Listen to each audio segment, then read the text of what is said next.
Hello everyone, welcome to टेक्शन math. आज के सेशन में हम शेल स्क्रिप्ट से रिलेटेड एक और टॉपिक कवर करेंगे, जिसमें हम समझेंगे कि कैसे हम कैट कमांड का यूज शेल स्क्रिप्ट के अंदर कर सकते हैं। अब आप में से हो सकता है कुछ लोगों ने पहले वाले सेशंस जब हमने बेसिक कमांड कवर किए थे तब आप लोगों ने कैट कमांड भी देखा हो। तो अगर आपने पहले वो सेशन देखा है तो और भी इजी रहेगा आपके लिए समझना। अदरवाइज जो भी पॉइंट है उससे रिलेटेड हम डिस्कस करेंगे फिर से, क्योंकि कैट कमांड अब हम यूज करें। पहले हमने नॉर्मल क्यू शेल पर रन किया था, राइट। अब उसको अगर जैसे शेल स्क्रिप्ट फाइल के अंदर रन करना, तो क्या कोई डिफरेंस है ये समझना इंपॉर्टेंट है। और क्या हम मल्टीपल फाइल्स पे एक साथ कैट कमांड यूज कर सकते हैं, ये सारी चीजें हम इसी सेशन में डिस्कस करने वाले हैं।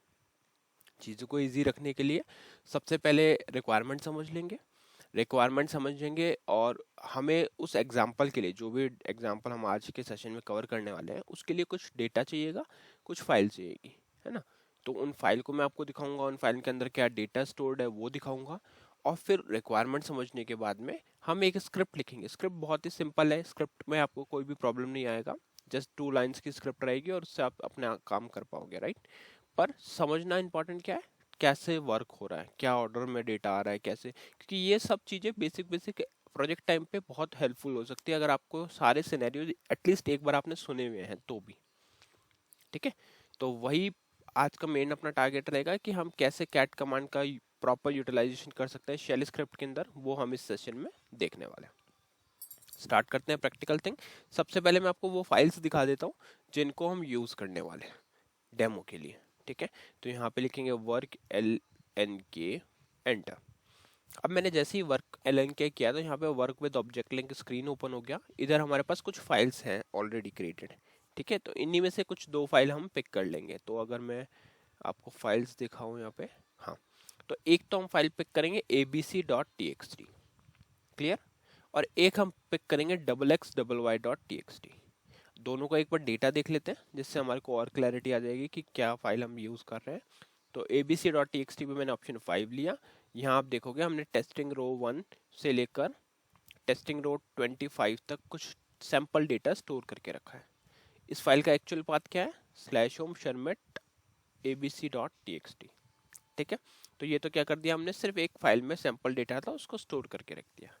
नेक्स्ट फाइल अगर हम देखें तो XXY.txt है। इसके पास हमारे पास डेटा क्या है, सैंपल डेटा 1 से लेकर सैंपल डेटा 5 तक का। ठीक है, तो ये भी हमारे पास सैंपल डेटा स्टोर करने वाली एक फाइल हो गई। तो अब हमने अभी तक हमने क्या देखा, दो फाइल हमने ऐसे देखी। अगर आप चाहो तो और भी फाइल पिक कर सकते हो, जैसे ये एक हमारे पास है www.txt, इसमें भी हमने कुछ डेटा रखा हुआ है। तो इनमें से दो फाइल हम पहले यूज करके देखेंगे और समझेंगे कि क्या कैट कमांड वर्क करता है। ठीक है, तो अब चलते हैं अपनी मेन डायरेक्टरी पे, जहाँ पे हम इस फाइल को क्रिएट करते हैं हमेशा। तो यहाँ से मैं ऑप्शन 5 लूँगा टेक्सचर में वाली डायरेक्टरी पे, और इधर से हम sharmit.sh पे ऑप्शन 2 ले लेंगे। अब अगर आप यहाँ पे देखोगे तो हमारे पास क्या है, एक मल्टीलाइन हमने कमेंट रखा हुआ है बस, जिसमें प्रेजेंटर का नेम और सेशन का नेम शो किया हुआ है। प्रेजेंटेड बाय टेक्सचर में session name is cat in shell script, cat command. ठीक है, तो फाइल्स हमने देख ली। अब हम समझेंगे रिक्वायरमेंट। देखो कैट कमांड क्या होता है, जब भी आपको किसी फाइल के अंदर कोई डेटा स्टोर्ड है, उस डेटा को आपको डिस्प्ले करवाना है ना। एक तो इको कमांड है, तो क्या, अच्छा यहाँ पे एक डाउट भी क्लियर करेंगे, क्या अगर हम इको कमांड किसी फाइल पे चलाते हैं तो वो डेटा प्रिंट करता है। सबसे पहले अपन इसी डाउट को क्लियर करते हैं। ठीक है, उसके बाद में फिर अपन कैट के लिए आगे बढ़ेंगे। तो यहाँ पे मैं पहले कुछ ब्लैंक लाइन इंसर्ट करूंगा, I10 करके मैंने इंसर्ट किया। इधर हम करते हैं इको और abc.txt, इतना करके सिंपली सेव करेंगे। और इस पाथ को कॉपी कर लेते हैं, क्योंकि इससे हम स्क्रिप्ट को रन करने वाले हैं। तो कॉपी किया, F3 फॉर सेव और एग्जिट। सेकेंड सेशन पे जाकर QSH लिखेंगे। QSH क्या करेगा, क्यूशल ओपन कर देगा। क्यूशल कमांड एंट्री स्क्रीन के ऊपर जैसे ही मैं इस पाथ को रन करता हूँ, तो यहाँ पे आपको दिखेगा सिर्फ abc.txt ही प्रिंट हो गया। तो हमारा डेटा तो आया नहीं जो एक्चुअल हमने इसमें फाइल में स्टोर किया था। हम तो ट्राई कर रहे थे डेटा प्रिंट करने का। तो आप में से कुछ लोग सोच रहे हैं कि डॉलर जैसे हम वेरिएबल के साथ यूज करते हैं, क्या ये करेक्ट तरीका है। देखो प्रैक्टिकली बताऊंगा तो थोड़ा ज़्यादा समझ में आएगा। अभी जैसे हमने डॉलर किया था, थ्रू उसको एक्सेस किया तो क्या आया, .txt, मतलब वो करेक्ट ही नहीं था, फॉर्मेट ही नहीं है ऐसा कुछ, है ना। तो फाइल को यूज़ करने के लिए हमारे को यूज़ करना पड़ता है कैट कमांड का। जैसे ही आप कैट कमांड यूज़ करोगे तो वो आपकी फाइल का डेटा ला के देगा। कैसे, देखो कैट लिखना है, स्पेस देना है, फाइल का नेम देना है। फाइल का नेम है हमारे पास abc.txt और F3 से सेव एग्जिट। अब अगर हम इसी सेम शेल स्क्रिप्ट पाथ को फिर से रन करते हैं तो देखो आपको पूरा डेटा मिल गया, टॉप रो से लेकर बॉटम रो तक, है ना। तो ये हमारे पास एक प्रोसेस रहता है। अच्छा, अब मेरा एक क्वेश्चन था कि क्या हम इसमें पाथ भी प्रोवाइड कर सकते हैं, जैसे अगर हमने देखा अभी कि /home/शर्मित और फिर ये फाइल है abc.txt, तो क्या इस तरह से पास करने से भी ये प्रॉपर रिजल्ट लाएगा? करके देखते हैं।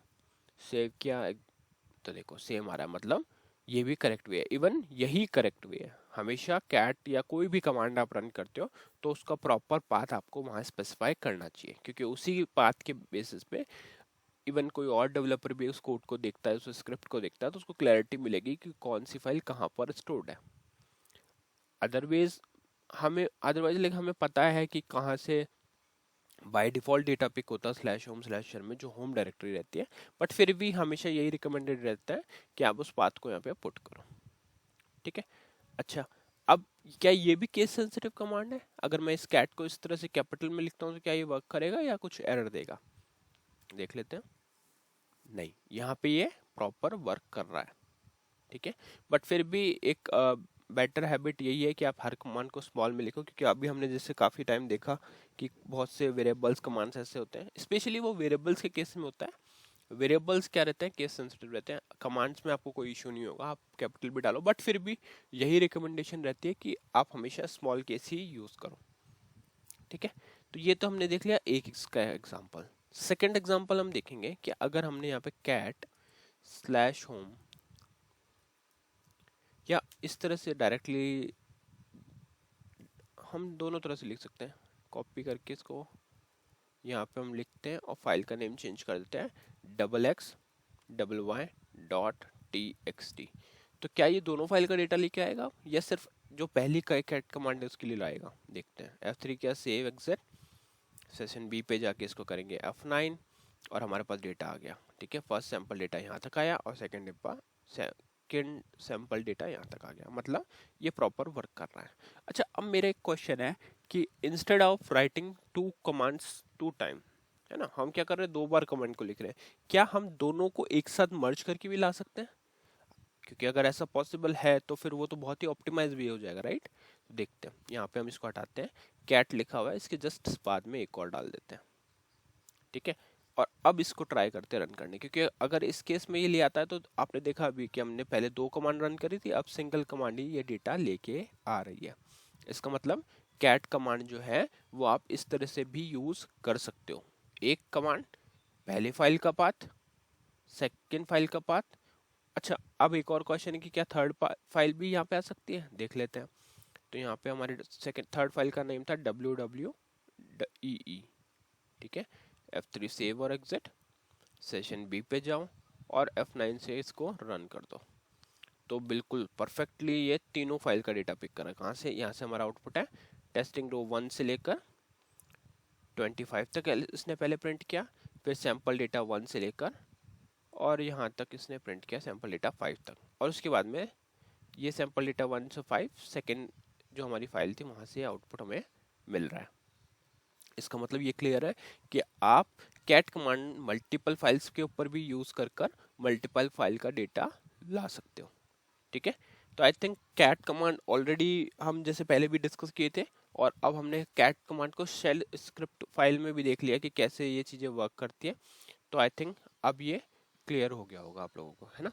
अब फटाफट से मैं आपको बस ये बता देता हूँ कि अगर इन केस कभी भी आपको इसको इससे यूज़ करना पड़े अपने जो CL प्रोग्राम से, तो वो कैसे यूज़ होता है। तो उसके लिए यहाँ पे मैंने वर्क मेंबर PDM किया और यहाँ हमारा एक प्रोग्राम ऑलरेडी बना रहता है जो CL को रन करने के लिए ही है, शेल स्क्रिप्ट को। तो यहाँ पे आपको लिखना है DCL, F4 लेना है, वेरिएबल का नेम, टाइप, स्टोरेज, लेंथ आ जाएगी, CHG वैल्यू लेके F4 लेना है, वेरिएबल का नेम और उसका स्क्रिप्ट आ जाएगा, है ना। और स्क्रिप्ट मीन्स उसका पाथ आ जाएगा, जैसे अभी हम जो रन कर रहे थे QShell से वही सेम है, /home/share.sh। और फिर बाद में रन करने के लिए strqsh लिख के आपको कमांड वेरिएबल का पुट करना है और वो उसको एग्जीक्यूट करके देगा। ठीक है, तो अभी कर देते हैं इसको कंपाइल और कॉल। तो जैसे मैंने इसको कॉल किया तो आप देख रहे हो वही आउटपुट हमारे को ला के दे रहा है, और वही एक्सपेक्टेड भी था क्योंकि हम कर तो वही स्क्रिप्ट को कॉल कर रहे हैं, राइट। बस हमारा मेथड थोड़ा सा डिफरेंट है, इस बार हम सीएल के थ्रू कर रहे हैं। तो आई होप आज का ये पूरा टॉपिक आपको क्लियर हुआ होगा कि कैसे हम कैट कमांड को यूज़ कर सकते हैं, क्या कंडीशंस होते हैं, है ना। और नेक्स्ट सेशन में हम इसी से रिलेटेड और भी टॉपिक्स देखेंगे। सो आई होप ये क्लियर हुआ होगा, और मिलते हैं नेक्स्ट सेशन में भी नए टॉपिक के साथ। So thank you for watching texture में।